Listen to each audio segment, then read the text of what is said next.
Jadi pertanyaan yang kena bawi A4, bagaimana hukum memilih pemimpin menurut agama? Jadi kamu persilakan Pak Abu untuk menjawab dan memulai pengajian. Hanya sekian pembukaan dari itu. Assalamualaikum warahmatullahi wabarakatuh.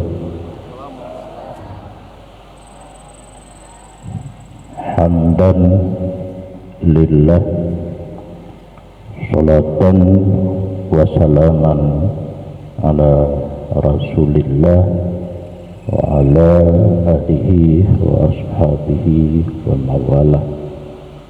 Amma ba'du, yang kita hormati dan muliakan para ulama yang berhadir,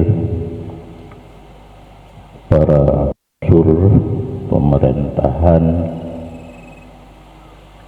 wabil khusus calon bupati dan wakil bupati Gedanyo nyan nuculok langkih kalimatnya, calon bupati dan wakil bupati Gedanyo untuk Aceh Timur, dan calon wali kota yang berhadir mungkin lain mah ana lunduri karena alun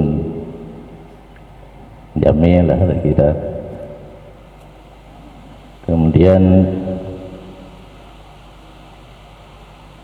para undangan, para ketua partai pendukung, baik untuk calon bupati atau calon wali kota, hadirin dan hadirat yang dirahmati Allah. Materi kali disampaikan oleh Abiyah lun gebiwate becut, kadang nah hal-hal yang belum terpikir yang perlu ditanya gibi masa kelun becut untuk menjawab beberapa pertanyaan yang alhamdulillah terima kasih. Karena yang pertama ada itu bagaimana hukum memilih pemimpin menurut agama? Tapi nyanyian pertanyaan dan jawaban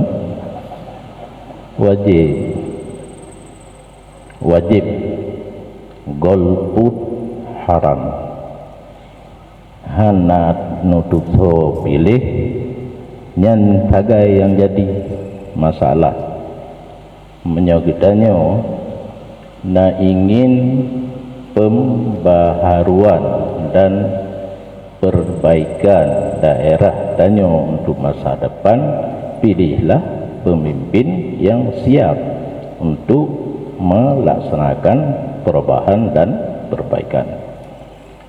Nyan modal dari lur, yang namanya modal cara kerja baru honme modalnya nekebah lo barang nempu blo dipersilakan karena izin. Demikian.